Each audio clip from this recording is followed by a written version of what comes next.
ഇത് കഴിഞ്ഞിട്ട് സാഹിത്യത്തിലെ രണ്ടാമത് ഒരു കാറ്റഗറി ആയിട്ട് നമുക്ക് എടുക്കാൻ പറ്റുന്നത് സിനിമയാണ്. സിനിമ, അതെ, നമ്മുടെ ഉദ്യോഗാർത്ഥികളെ സംബന്ധിച്ച് ഏറ്റവും കൂടുതൽ രസകരമായിട്ട് പഠിക്കാൻ പറ്റുന്ന ഒരു ഏരിയ. സിനിമയിൽ നിന്ന് 15 ചോദ്യങ്ങളാണ് കാണാൻ പറ്റിയത്. ഒരു 75% ചോദ്യപേപ്പറിൽ വന്നിട്ടുള്ളത് ഒളിമ്പിക്സ് ആണ്. ഒളിമ്പിക്സുമായി ബന്ധപ്പെട്ടത് മിക്കവാറും എല്ലാം A-Z കാര്യങ്ങൾ കേരള PSC ചോദിച്ചിട്ടുണ്ട്. കഴിഞ്ഞ പ്രിലിമിനറി പരീക്ഷ നോക്കുമ്പോൾ 2 ഫേസിലും ആരാധനാലയം വന്നിട്ടുണ്ട്, ക്ഷേത്രം വന്നിട്ടുണ്ട്, അതെ, ചോദിച്ചിട്ടുണ്ട്. ഹായ് ഫ്രണ്ട്സ്, നമ്മുടെ ഡിഗ്രി പ്രിലിംസിന്റെ 2 ഘട്ടം കഴിഞ്ഞിരിക്കുകയാണല്ലേ. അപ്പോൾ 3ാമത്തെ ഘട്ടം നടക്കാനിരിക്കുന്നു. ഈ ആദ്യ 2 ഘട്ടത്തെ എക്സാം എഴുതിയ ആൾക്കാർക്ക് മെയിൻസിന് പഠിച്ചു തുടങ്ങിയ കുറേ ആൾക്കാരുണ്ടാവും. അത്യാവശ്യം കോൺഫിഡൻസ് ആയിട്ട് മാർക്ക് അത്യാവശ്യം കിട്ടും എന്നുറപ്പുള്ള കുറേ ആൾക്കാർ ഇപ്പോൾ മെയിൻസിന് പഠിച്ചു തുടങ്ങിയിട്ടുണ്ടാവും. അവരെ സംബന്ധിച്ചോളം ഇനി വളരെ ചുരുക്ക സമയം മാത്രമേ നമ്മുടെ മുന്നിലുള്ളൂ മെയിൻസിന് മുന്നേ. ആ മെയിൻസിന് മുന്നേ ആർട്ട് ആൻഡ് കൾച്ചർ, സ്പോർട്സ് എന്ന് പറയുന്ന ഹ്യൂജ് ഏരിയ, ആ ഹ്യൂജ് ഏരിയയിൽ ഉറപ്പായിട്ടും 5 മാർക്കിന് ചോദ്യം ഉണ്ടാവും എന്നാണ് ചോദ്യകർത്താവ് പറഞ്ഞിട്ടുള്ളത് സിലബസ് പ്രകാരം. ആ ഏരിയ നമുക്ക് എങ്ങനെ ക്രാക്ക് ചെയ്യാനായിട്ട് പറ്റും?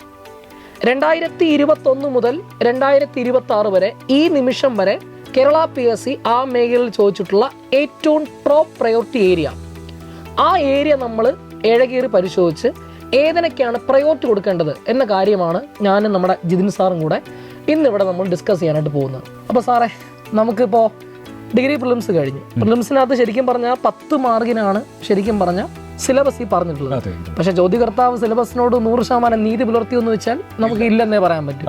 അപ്പൊ മെയിൻസിനോട്ട് വരുമ്പോൾ 5 മാർക്കിനാണ്. നമുക്ക് 5 മാർക്ക് തന്നെ പ്രതീക്ഷിക്കാം. 5 മാർക്കിൽ നമുക്കൊരു 3 മാർക്ക് കലാ സാംസ്കാരിക എന്ന മേഖലയിലും, 1 അല്ലെങ്കിൽ 2 ചോദ്യങ്ങൾ നമുക്ക് സ്പോർട്സിൽ നിന്നും വരാം. അപ്പൊ നമുക്ക് ഇതിനകത്ത് ഈ ചുരുങ്ങിയ സമയം കൊണ്ട് ഏതൊക്കെ ഏരിയ കവർ ചെയ്യണം, അതാണ് നമുക്ക് ഈ ഒരു സംശയം. അതായത് എല്ലാവരും ചോദിക്കുന്ന ഒരു സംശയമാണ്, കലാ, സാഹിത്യം, സംസ്കാരം ഏതിൽ ഫോക്കസ് ചെയ്യണം, എവിടെ കൂടുതൽ പഠിക്കണം എന്നൊരു സംശയം പലരും.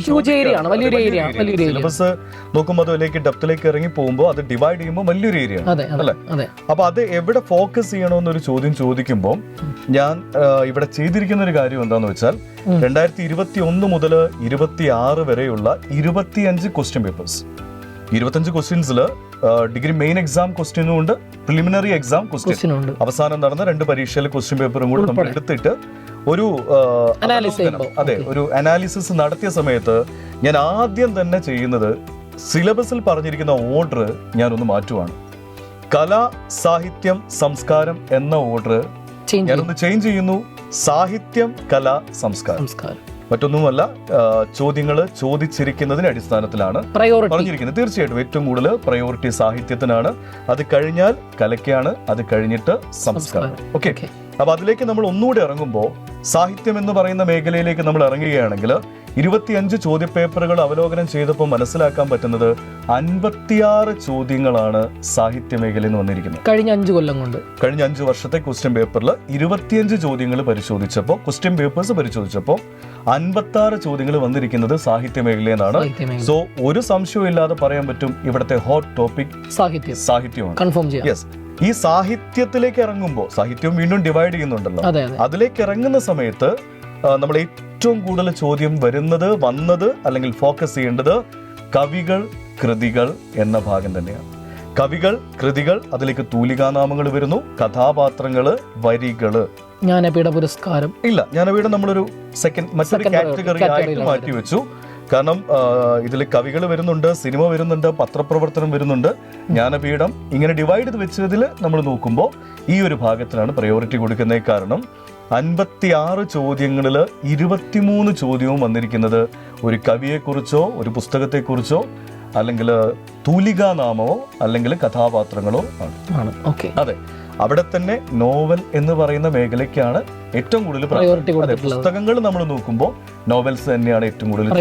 തീർച്ചയായും ഇത് കഴിഞ്ഞിട്ട് സാഹിത്യത്തിലെ രണ്ടാമത് ഒരു കാറ്റഗറി ആയിട്ട് നമുക്ക് എടുക്കാൻ പറ്റുന്നത് സിനിമയാണ്.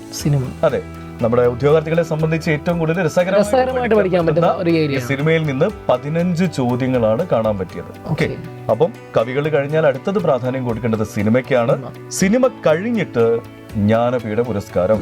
ജ്ഞാനപീഠ പുരസ്കാരം യഥാർത്ഥത്തിൽ കവികളുടെ കൂട്ടത്തിൽ പെടുന്നതാണ്. പക്ഷെ നമ്മുടെ സിലബസിൽ ജ്ഞാനപീഠം ഒന്ന് എടുത്തു പറയുന്നുണ്ട്. നമ്മൾ അങ്ങനെ പറയുന്നു കാരണം 9 ചോദ്യങ്ങൾ വന്നിരിക്കുന്നത് ജ്ഞാനപീഠ പുരസ്കാരവുമായിട്ട് ബന്ധപ്പെട്ടാണ്.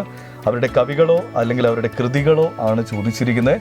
അതെനിക്ക് തോന്നുന്നു എളുപ്പമാണ്, കാരണം 6 കവികളെ പഠിച്ചാൽ മതി. അത്രയും ക്രാക്ക് ചെയ്ത് തന്നെ നമുക്ക് അതെ, എളുപ്പത്തിൽ തീർക്കാൻ പറ്റുന്ന 6 കവികളും അവരുമായിട്ട് ബന്ധപ്പെട്ട കൃതികളും കാര്യങ്ങളും പഠിച്ചാൽ ഈ ഒരു ഭാഗം നമുക്ക് തീർക്കാൻ പറ്റും. സോ സാഹിത്യം എന്ന ഹോട്ട് ടോപ്പിക്കില് ഈ ഒരു ഓർഡറിൽ തന്നെയാണ് നമ്മൾ പോകേണ്ടത്. കവികള്, കൃതികള്, തൂലികാനാമം, ഈ ഒരു ഏരിയക്ക് പ്രാധാന്യം കൊടുക്കുക. പിന്നീട് മലയാള സിനിമ, അതിനുശേഷം ജ്ഞാനപീഠം. അത് കവർ ചെയ്യുമ്പോഴത്തേന് ആ ഏരിയ നമുക്ക് തീർച്ചയായിട്ടും അതിലൊരു മെജോറിറ്റി എന്തായാലും ഒരു ക്വസ്റ്റ്യൻ പേപ്പർ 25 ചോദ്യങ്ങളിൽ നിന്ന് ക്വസ്റ്റ്യൻ പേപ്പേഴ്സിൽ നിന്ന് 56 ചോദ്യങ്ങളാണ് ഈ ഒരു ഭാഗത്ത് നിന്ന് വന്നിരിക്കുന്നത്. രണ്ടാമതായിട്ട് നമ്മൾ പറയുകയാണെങ്കിൽ നമ്മൾ രണ്ടാമത് മാറ്റിവെച്ചത് കലാരൂപങ്ങളാണ്. ഈ കലാരൂപങ്ങളിൽ 20ഓളം ക്വസ്റ്റ്യൻസ് നമുക്ക് കാണാൻ പറ്റി. ആ 20 ക്വസ്റ്റ്യൻസിൽ 16 കലകളും കേരളീയ കലകളാണ്. 4 കലകള് കേരളത്തിന് പുറത്തുള്ള കലകളാണ്. 16 എണ്ണം കേരളീയ കലകള്, 4 എണ്ണം അത് കുച്ചിപ്പുടി, ഭരതനാട്യം പോലുള്ള കലകൾ കേരളത്തിന് പുറത്ത് നിന്ന് ചോദിച്ചിട്ടുണ്ട്. ഈ 16 കലകളെ പരിശോധിക്കുന്ന സമയത്ത് തന്നെ അവിടെ ഏറ്റവും കൂടുതൽ ചോദ്യം വന്നിരിക്കുന്നത് അത് കൂടിയാട്ടമാണ്. ഈ 20ഓളം ചോദ്യങ്ങളിൽ 5 ചോദ്യവും കൂടിയാട്ടമാണ്. അപ്പോൾ നമ്മൾ ഫസ്റ്റ് പ്രയോറിറ്റി എടുക്കേണ്ടത് കൂടിയാട്ടം, ഒരു സംശയവും വേണ്ട. കൂടിയാട്ടത്തിന് ശേഷം എവിടെയാണെന്ന് ചോദിച്ചാൽ പടയണി എന്ന കലാരൂപമാണ്. അതെ, പിന്നീട് കഥകളി, അങ്ങനെ താഴേക്ക് വരുന്നു. സോ ഈ ഒരു ഓർഡറിൽ തന്നെ പഠിക്കാൻ പറഞ്ഞു കഴിഞ്ഞാൽ ആദ്യം കൂടിയാട്ടം, പിന്നെ പടയണി, പിന്നെ കഥകളി, ആ ഒരു ഓർഡറിലാണ് നമുക്ക് കാണാൻ പറ്റും. ഓക്കെ, അതിനുശേഷം 3-ാം സ്ഥാനത്തേക്ക് നമ്മൾ മാറ്റിവെച്ചിരിക്കുന്നത് സംസ്കാരമാണ്. സംസ്കാരം ചോദ്യം കുറവാണ്, 15 ചോദ്യങ്ങളാണ് നമുക്ക് കാണാൻ പറ്റിയത്. ഈ 15 ചോദ്യങ്ങളിലേക്ക് ഇറങ്ങി ചെല്ലുമ്പോൾ നമുക്കറിയാം സംസ്കാരം എന്ന് പറഞ്ഞാൽ ഇവിടെ സാംസ്കാരിക സ്ഥാപനങ്ങളുണ്ട്. എനിക്ക് തോന്നുന്നു കലാമണ്ഡലവും തുഞ്ചൻ പറമ്പും പല പരീക്ഷകളിലായിട്ട് ഒരുപാട് തവണ കടന്നു വന്നത് കാണാം. അതുപോലെ ആഘോഷങ്ങൾ, ഉത്സവങ്ങൾ, ആഘോഷങ്ങൾ എന്നാണ് സിലബസിൽ കൊടുത്തിരിക്കുന്നത്. അവിടെ നമുക്ക് വള്ളംകളിയുമായിട്ട് ബന്ധപ്പെട്ട ചോദ്യങ്ങൾ പല, നെഹ്റു ട്രോഫി എന്ന്, അതുപോലെ തന്നെ തൃശ്ശൂർ പൂരം, ഇതൊക്കെ കടന്നു വന്നിട്ടുണ്ട്. അതിനുശേഷം ഒരു 3-ാമത്, അതായത് സംസ്കാരത്തിൽ ആദ്യം നമ്മൾ പ്രാധാന്യം കൊടുക്കുന്നത് സാംസ്കാരിക സ്ഥാപനങ്ങൾക്കാണ്. Kalamandalam, Lalithakala academy, folklore academy. അവിടെ ഹെഡിങ് ഞാൻ പറയുന്നു കലാമണ്ഡലം. അതെ. അതിനുശേഷം ഉത്സവങ്ങൾ, ആഘോഷങ്ങൾ, ചില പ്രത്യേക സ്ഥലങ്ങൾ ചോദിക്കുന്നുണ്ട്. വേദിയായത് എവിടെ രീതിയിൽ ചോദിക്കുന്നുണ്ട്. ശേഷം ഒരൊറ്റ ഭാഗവും കൂടെ നമ്മൾ അവിടെ പ്രാധാന്യം കൊടുക്കുന്നു, ആരാധനാലയങ്ങൾ. കഴിഞ്ഞ പ്രിലിമിനറി പരീക്ഷ നോക്കുമ്പോൾ 2 ഫേസിലും ആരാധനാലയം വന്നിട്ടുണ്ട്, ക്ഷേത്രം വന്നിട്ടുണ്ട്. അതെ, ചോദിച്ചിട്ടുണ്ട് ആരാധനാലയങ്ങൾ. പ്രീവിയസ് ഇയർ ക്വസ്റ്റ്യൻ വർക്ക്ഔട്ട് ചെയ്ത് കഴിഞ്ഞാൽ കിട്ടുമോ? അത് previous year question paper workout ചെയ്യുമ്പോൾ ഇവിടെ ഏറ്റവും കൂടുതൽ നമുക്ക് പ്രാധാന്യമുള്ള ക്ഷേത്രങ്ങളും ഉത്സവങ്ങളും കിട്ടും എന്ന് നമുക്ക് പറയാൻ പറ്റുള്ളൂ. കാരണം എല്ലാ ക്ഷേത്രങ്ങളുമായിട്ട് ബന്ധപ്പെട്ട കാര്യങ്ങൾ അറിയണമെങ്കിൽ പുസ്തകം വായിക്കുക, വേറെ വഴിയൊന്നുമില്ല. പക്ഷെ നമ്മൾ ക്ലാസ്സിനകത്ത് വളരെ ക്രിസ്പായിട്ട് ആവശ്യമുള്ളതൊക്കെ നമ്മൾ കൊടുക്കും. തീർച്ചയായിട്ടും. അപ്പൊ നമ്മളിപ്പോ ഉദ്ദേശിക്കുന്നത് എന്താന്ന് വെച്ചാൽ, നമ്മൾ സൈലത്തിന്റെ ക്ലാസ്സിൽ നമ്മൾ ഉദ്ദേശിക്കുന്നത് നമുക്ക് പരീക്ഷകൾക്ക് ചോദിച്ചിരിക്കുന്ന എല്ലാ ആരാധനാലയങ്ങളും അല്ലെങ്കിൽ ഈ ഒരു മേഖലയിൽ നിന്ന് ചോദിക്കാൻ സാധ്യതയുള്ളതും കൂടെ പ്രാധാന്യം കൊടുത്തുകൊണ്ട് തന്നെ നമ്മൾ തീർച്ചയായിട്ടും. ഓക്കെ, അപ്പൊ ഇനി നമുക്ക് ഇതിൽ 4-ാമതൊരു ഭാഗമായിട്ട് കിടക്കുന്നത് കായികമാണ്, അല്ലെ? കായികത്തെ കുറിച്ച് സാറിന് പറഞ്ഞായിരിക്കും കുറച്ചുകൂടെ, കാരണം കറണ്ട് അഫയർ ക്വസ്റ്റ്യൻസ് ആണ് വന്നുകൊണ്ടിരിക്കുന്നത്. ഓക്കെ, കായിക മേഖലയിലേക്ക് വരുമ്പോൾ നമ്മൾ മനസ്സിലാക്കേണ്ടത് ഒരു 75% ചോദ്യപേപ്പറിൽ വന്നിട്ടുള്ളത് ഒളിമ്പിക്സ് ആണ്. ഒളിമ്പിക്സുമായി ബന്ധപ്പെട്ടത് മിക്കവാറും എല്ലാം A-Z കാര്യങ്ങൾ കേരള PSC ചോദിച്ചിട്ടുണ്ട്. ഒളിമ്പിക്സ് ആണ് ടോപ്പ് പ്രയോറിറ്റി വരെ കംപ്ലീറ്റ് പഠിക്കുക. ഒളിമ്പിക്സ് അത് കഴിഞ്ഞാൽ പിന്നെ 2-ാമത് ക്രിക്കറ്റുമായി ബന്ധപ്പെട്ട് എപ്പോഴും ശ്രദ്ധിച്ചുള്ള കാര്യം, കറണ്ട് ഫാക്റ്റുമായി ബന്ധപ്പെട്ട ഗെയിംസുമായി ബന്ധപ്പെട്ട, ഈ ക്രിക്കറ്റുമായി ബന്ധപ്പെട്ട കാര്യങ്ങൾ ചോദിക്കാറുണ്ട്, ജയിക്കാറ്. ഫോർ എക്സാമ്പിൾ, ഏറ്റവും അവസാനം നടന്ന ചാമ്പ്യൻസ് ട്രോഫിയുമായി ബന്ധപ്പെട്ട സ്റ്റേറ്റ്മെന്റ് ക്വസ്റ്റ്യൻ ചോദിച്ചു. അപ്പോൾ ലേറ്റസ്റ്റ് നടന്ന ഇവന്റുമായി ബന്ധപ്പെട്ടുകൊണ്ടുള്ള കറണ്ട് അഫയർ ചോദ്യങ്ങൾ ചോദിക്കാം. അപ്പോൾ വിമൻസ് വേൾഡ് കപ്പ്, അതുപോലെ തന്നെ T20 വേൾഡ് കപ്പ്. അങ്ങനെ ഒളിമ്പിക്സ് കഴിഞ്ഞാൽ അടുത്ത പ്രയോറിറ്റി എന്ന് പറയുന്നത് ക്രിക്കറ്റാണ്. ക്രിക്കറ്റ് കഴിഞ്ഞാൽ പിന്നെ അതിനകത്ത് നിങ്ങൾ ഫോക്കസ് ചെയ്യേണ്ടത് 2 പ്രധാനപ്പെട്ട അവാർഡുകൾ, ഖേൽരത്ന അവാർഡ്, അർജുന അവാർഡ്.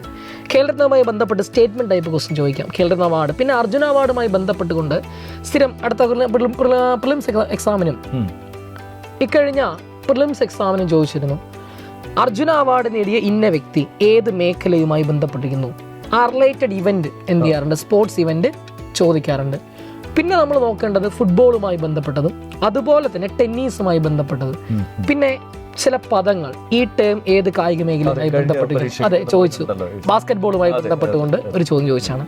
അങ്ങനെ ടേംസ് ചോദ്യമായിട്ട് വരാം. പിന്നെ ഏത് ദേശത്തിന്റെ ദേശീയ കായികം ഏത് എന്ന രീതിയിൽ ചോദ്യം വരാം.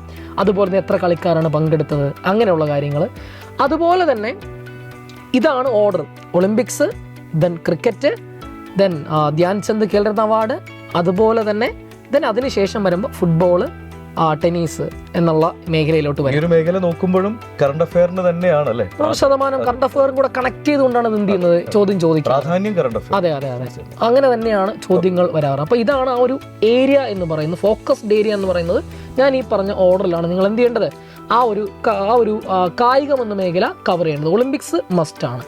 ഓക്കെ, അപ്പം ഈ രീതിക്കാണ് ശരിക്കും പറഞ്ഞാൽ നമ്മളിപ്പോൾ കഴിഞ്ഞ 2021 മുതൽ 2026 വരെയുള്ള എക്സാംസിന്റെ ഒരു അവലോകനമാണ്. നമ്മൾ ഇത്രയും നേരം ഏതൊക്കെ ഏരിയയ്ക്ക് നമ്മൾ പ്രയോറിറ്റി കൊടുക്കണം എന്നുള്ള കാര്യങ്ങളാണ് നമ്മൾ ഇത്രയും നേരം എന്ത് ചെയ്ത് ഡിസ്കസ് ചെയ്തിട്ടുള്ളത്.